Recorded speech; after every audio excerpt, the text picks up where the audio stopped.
नमस्कार दोस्तों, स्वागत है आपका मुजावदिया मनीष चैनल पर। और आज अपन करेंगे यहाँ पर ईवीएस की पेडागोजी, स्पेशल पेडागोजी की क्लास है जिसमें आपके 15 क्वेश्चन रहेंगे पेडागोजी के जो आपके एग्जाम में पूछे हुए हैं। ये लिखा हुआ है आपके यूपी टेट 19 दिसंबर 2016 को पेपर आया हुआ है। पहला क्वेश्चन आपके सामने के राकेश कक्षा 5वीं पर्यावरण विज्ञान शिक्षक द्वारा दिए गए कार्य को समय से प्रस्तुत नहीं करता है, अतः सबसे उपयुक्त सुधारात्मक उपाय क्या हो सकता है? प्रधानाध्यापक की जानकारी में लाना, खेल की कक्षा में जाने पर प्रतिबंध लगाना, उसकी अनियमितताओं के कारण को जानकर उसे सही मार्गदर्शन देना, या उसकी अनियमितता को लिखित जानकारी में उनके माता पिता को देना। तो ये भी गलत हो जाएगा। प्रधानाध्यापक, ये ऑप्शन नंबर हो जाएगा सी कि राकेश कक्षा 5वीं में पर्यावरण विज्ञान शिक्षक द्वारा दिए गए कार्य को समय से प्रस्तुत नहीं करता है, तो हमें उसकी अनियमितता के कारण को जानना पड़ेगा और उसे सही मार्गदर्शन के लिए देना होगा। Option number C. देखो यूपी टेट में आया हुआ है। दूसरा क्वेश्चन आपके सामने, दूसरा क्वेश्चन है, ये लीजिए। निरीक्षण विधि की विशेषता नहीं है। यह एक मनोवैज्ञानिक विधि है। यह प्रत्यक्ष अनुभवों पर आधारित है। यह एक बाल केंद्रित विधि है जिसमें शिक्षक प्रशासक के रूप में होता है, या यह विधि विभिन्न सर्वेक्षणों द्वारा अपनाई गई है। बताएं, निरीक्षण विधि की क्या विशेषताएं नहीं है? तो यह एक मनोवैज्ञानिक विधि है। यह निरीक्षण विधि की विशेषता नहीं है। यह प्रत्यक्ष अनुभव पर आधारित है। यह एक बाल केंद्रित विधि है जिससे शिक्षक प्रशासक के रूप में होता है। यह विधि विभिन्न सर्वेक्षणों द्वारा अपनाई जाती है। ऑप्शन नंबर ए हमारा सही आंसर हो जाएगा। सॉरी, हाँ ए, यह एक मनोवैज्ञानिक विधि है। ये रहा ऑप्शन नंबर ए। और ये पूछा हुआ यूपी टेट पहले से 5वीं तक 2 फरवरी 2016। बढ़ते हैं अगले क्वेश्चन। तीसरा क्वेश्चन आपके सामने, कक्षा तीसरी के एक शिक्षक ने अपने बच्चों को निम्नलिखित पेड़ पौधों की पत्तियों को विभिन्न वर्गों में वर्गीकृत करने को कहा, जैसे नींबू, आम, तुलसी, पुदीना, नीम, केला आदि। कुछ विद्यार्थियों ने पत्तियों का वर्गीकरण इस प्रकार किया: दवाओं के गुण वाली पत्तियां और दवाओं के गुण से रहित पत्तियां। दूसरा, बड़ी पत्तियां और छोटी पत्तियां। शिक्षक ने समूह को सही माना और समूह को गलत। निम्नलिखित कथनों में से कौन सा कथन अधिगम और आकलन के लिए प्रति शिक्षक के दृष्टिकोण को प्रतिबिंबित करेगा? एक कक्षा तीसरी का छात्र था। उसने अपने बच्चों को निम्नलिखित पेड़ पौधों के बारे में बताया, जैसे नींबू, आम, तुलसी, पुदीना, केला आदि। उसने ऐसे प्रदर्शित किया कि दवाओं के गुण वाली पत्तियां और दवाओं के गुण से रहित पत्तियां। एक तो दवाओं के गुण वाली पत्तियां और दवाओं के गुण से रहित वाली पत्तियां, बड़ी पत्तियां और छोटी पत्तियां। शिक्षक ने समूह को सही माना और उसे गलत। तो यह आकलन, अधिगम का आकलन के प्रति शिक्षक का दृष्टिकोण प्रतिबंध बताएं। 4 ऑप्शन है। वर्गीकरण का काम बहुत विशिष्ट और स्तरीकृत है तथा इसका एक ही सही उत्तर होना चाहिए। यह क्रियाकलाप पत्तियों से सूचना ग्रहण करने पर केंद्रित है जिसका भिन्न अर्थ लगाया जाता है। बच्चे बहुत प्रकार के संदर्भों को कक्षा में ले जाते हैं और जिसकी सराहना होती है। अपने अनुभवों पर निर्भर करते हैं और बच्चे वर्गीकरण के बहुत से तरीकों का उपयोग कर सकते हैं। बताएं इसका सही आंसर क्या होगा? तो इसका सही आंसर हो जाएगा ऑप्शन नंबर ए। वर्गीकरण का काम बहुत विशिष्ट और स्तरीकृत है तथा इसका एक ही सही उत्तर होता है। ये option number A, C TET पहले से 8वीं 18 सितंबर 2016। बढ़ते हैं अगले। पर्यावरण अध्ययन की अपनी कक्षा में समूह क्रियाकलाप का निर्माण करते हुए आप निम्नलिखित विचारों में से किसका ध्यान रखेंगे? बच्चों की रुचियों का ध्यान, लड़कों और लड़कियों को समान रूप से रुचिकर लगे, इसमें मूल्यवान सामग्री लगी हो, सभी धार्मिक और सांस्कृतिक पृष्ठभूमि के बच्चों को रुचिकर लगे। ऑप्शन नंबर बी और डी, बी और सी, ए बी डी और ए सी डी। बताएं कौन सा इसमें सही होगा कि पर्यावरण अध्ययन की अपनी कक्षा में समूह क्रियाकलाप का निर्माण करते हुए आप निम्नलिखित विचारों में से किसका ध्यान रखोगे? तो हम रखेंगे ऑप्शन नंबर बच्चों की रुचियाँ, है ना। इसमें मूल्यवान सामग्री ये वाला कि लड़कों और लड़कियों को समान रूप से रुचिकर लगे, लड़कों और लड़कों को समान रूप से ये क्यों रखेंगे भाई? इसमें मूल्यवान सामग्री लगी हो, पैसे के बारे में बात नहीं करनी। ए, बी और डी हमारा सही आंसर हो जाएगा ऑप्शन नंबर सी। अगला, ये 5वां क्वेश्चन आपके सामने, निम्नलिखित सभी कथन पर्यावरण अध्ययन, ये पर्यावरण की पेडागोजी है, सामूहिक रूप से क्रियाकलापों में संलग्न शिक्षकों और विद्यार्थियों के पक्ष में तर्क प्रस्तुत करते हैं। केवल एक कथन को छोड़कर वह कौन सा है? प्रौढ़ों के समर्थन से बच्चों को अपनी क्षमता से अधिक ज्ञान के निर्माण में सहायता मिलती है। बच्चे परस्पर सामंजस्य और सहयोग करना सीखते हैं। बच्चे दूसरे बच्चों से बात और बहस करने से अधिक सीखते हैं। समूह क्रियाकलापों की वजह से बच्चे अंक उपलब्धि में क्या अच्छा सुधार प्रदर्शित करते हैं। बताएं कौन सा अलग है, तो ऑप्शन नंबर हो जाएगा हमारा डी। समूह क्रियाकलाप की वजह से बच्चे अंक उपलब्धि में अच्छा सुधार करते हैं। छठा क्वेश्चन आपके सामने ये C10 में पूछा हुआ फिर क्वेश्चन है, नीचे पौधों के बारे में बच्चों के कुछ सहजानुभूत विचार दिए गए, इनमें से कौन सा विचार वैज्ञानिक दृष्टि से ठीक है।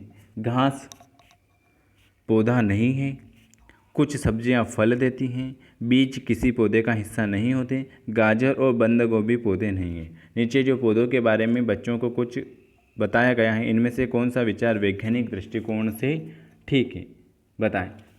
तो ऑप्शन नंबर बी, कुछ सब्जियां फल देती हैं। ठीक है, ये ऑप्शन नंबर बी। अगला क्वेश्चन आपके सामने, कक्षा कि एक शिक्षिका ने अपने विद्यार्थियों से कहा, कुछ वयोवृद्ध लोगों से यह पूछिए कि जब वे जवान थे तो क्या उन्होंने कुछ ऐसे पौधे देखे थे जो आजकल नहीं दिखाई पड़ते। उपयुक्त प्रश्न के पूछे जाने पर निम्नलिखित में से किस कौशल के आकलन की संभावना नहीं है। प्रयोग, चर्चा, प्रश्न पूछना या अभिव्यक्ति, बताएं। तो इसका सही जवाब हो जाएगा ऑप्शन नंबर ए, प्रयोग।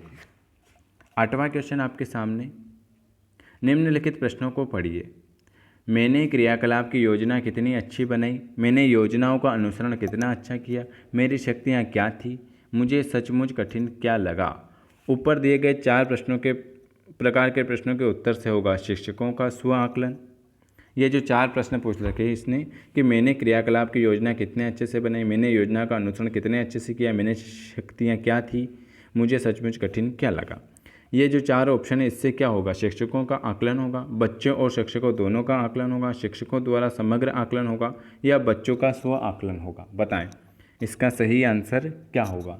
तो इसका आंसर होगा बच्चों का स्व आकलन होगा। ऑप्शन नंबर डी हमारा सही जवाब हो जाएगा।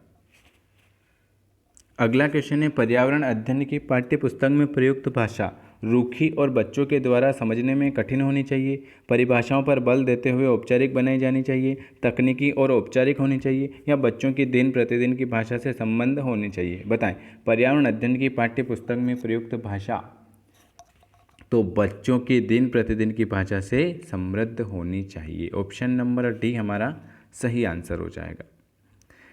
10वां क्वेश्चन आपके सामने, एक शिक्षक अपने विद्यार्थियों को विभिन्न पशुओं के चित्र देता है और उन पशुओं पर रंग भरने को कहता है जो हमारे घरों में नहीं रहते। इस क्रियाकलाप का क्या उद्देश्य है। ये आपकी पेडागोजी के EVS की पेडागोजी है स्पेशल, इसमें ऐसे ही क्वेश्चन आएंगे, ये एग्जाम में पूछे हुए हैं इसलिए मैंने आपको बता दिए। बताएं उपयुक्त में से कौन सा सही है, ABD, BCD, ACD या ABC। बताएं इसमें से कौन सा सही है। तो A, B और C। ए क्या है, सृजनात्मकता का विकास होता है, अवलोकन का विकास होता है ना, और वर्गीकरण कौशल का विकास होता है। ऑप्शन नंबर A, B और C। 11वां क्वेश्चन आपके सामने, पर्यावरण अध्ययन के पाठ्यक्रम जिसे 6 उपविषयों के चतुर्दिक निर्मित किया गया है में पौधे और पशु को जानबूझकर परिवार और मित्र उपविषय के अंतर्गत सम्मिलित किया गया है। इसके लिए निम्नलिखित में से एक कारण को छोड़कर से सभी कारण हो सकते हैं। वह कौन सा कारण है। इस बात को उभारना कि किस प्रकार कुछ समुदाय के जीवन और आजीविका विशेष पशुओं या पौधों से घनिष्ठ रूप से जुड़े हैं। विद्यार्थी और विज्ञान के दृष्टिकोण से पौधे और पशुओं को समझने में सक्षम बनाना। सामाजिक और सांस्कृतिक संदर्भ में पौधे और पशुओं के स्थान निर्धारित करने में विद्यार्थियों की सहायता करना। या इस बात को उभारना कि किस प्रकार मनुष्य एक दूसरे से घनिष्ठ संबंध को साझा करते हैं। जो पर्यावरण अध्ययन में परिवार और मित्र उपविषय के अंतर्गत सम्मिलित किया गया, इसके लिए कौन सा एक शेष सभी को छोड़कर एक कारण कौन सा है। तो ऑप्शन नंबर डी, इस बात को उभारना कि किस प्रकार मनुष्य एक दूसरे से घनिष्ठ संबंधों को साझा करते हैं। पढ़ना पड़ेगा, ऐसे ही क्वेश्चन आएंगे आपके। वीडियो अच्छा लगे तो लाइक करें, कमेंट करें और चैनल को सब्सक्राइब करें। और जिसको अभी एक 2000 क्वेश्चन, जिसमें 1000 हिंदी पेडागोजी के, 1000 मैथ्स पेडागोजी के, जिसको अगर परचेस करना है, अभी मैंने आपको 500 सेंड कर दिए जिनका पेमेंट हो गया था। 100 रुपीज़ का इसका पेमेंट है। आप इसे गूगल पे, फ़ोनपे, पेटीएम पर करके स्क्रीनशॉट भेज देना, तो मैं आपको 2000 क्वेश्चन की एक PDF जो बन रही है वो उसको आपको अवेलेबल करा दूँगा, जिसमें आपके सारे ओल्ड पेपर के क्वेश्चन रहेंगे, है ना, हिंदी पेडागोजी, मैथ्स पेडागोजी। उसके लिए आप इस नंबर पर मैसेज कर सकते हैं 9753749986। तो मैं आपको एक डेमो भी दिखा दूँगा, ठीक है। अगला क्वेश्चन आपके सामने 12वां, पर्यावरण अध्ययन के शिक्षण अधिगम में सर्वेक्षण का उद्देश्य है समुदाय के साथ अन्योन्य क्रिया का अवसर प्रदान करना, बच्चों को विभिन्न लोगों के प्रति संवेदनशीलता बनाना, सूचनाओं को प्रत्यक्ष प्राप्त करने का अवसर प्रदान करना, या आकलन के एक अवसर के रूप में इसका उपयोग करना। ABD, ACD, ABCD या ABC बताएं, इसमें से कौन सा सही होगा। पर्यावरण अध्ययन के शिक्षण अधिगम में सर्वेक्षण का उद्देश्य होता है समुदाय के साथ अन्योन्य क्रिया का अवसर प्रदान करना, बच्चों को विभिन्न लोगों के प्रति सूचना को प्रत्यक्ष प्राप्त करना, आकलन। Option number A, B, C और D कौन सा वाला आएगा? Option number C। 12वां क्वेश्चन आपके सामने, पर्यावरण अध्ययन की अंत विषय प्रकृति पर्यावरण मुद्दों को किसके द्वारा संबोधित करती हैं? 4 ऑप्शन आपके सामने, विज्ञान और सामाजिक विज्ञान की विषय वस्तु और पद्धति का प्रयोग, सामाजिक विज्ञान और पर्यावरण शिक्षा की विषय वस्तु और पद्धति का प्रयोग, विज्ञान की विषय वस्तु और पद्धति का प्रयोग, विज्ञान, सामाजिक विज्ञान और पर्यावरण शिक्षा की विषय वस्तु और पद्धति का प्रयोग। पर्यावरण अध्ययन की अंत विषय प्रकृति पर्यावरण मुद्दों को द्वारा संबंधित करती है। ये ऐसी पेडागोजी आएगी भाई, पढ़ के लगाओ आंसर। ये देखो पूछा हुआ CTET पहले से 5 21 फरवरी 2016। इसका आंसर क्या हो जाएगा 13वें का? ऑप्शन नंबर D, विज्ञान, सामाजिक विज्ञान और पर्यावरण शिक्षा की विषय वस्तु और पद्धति के प्रयोग। Option number D।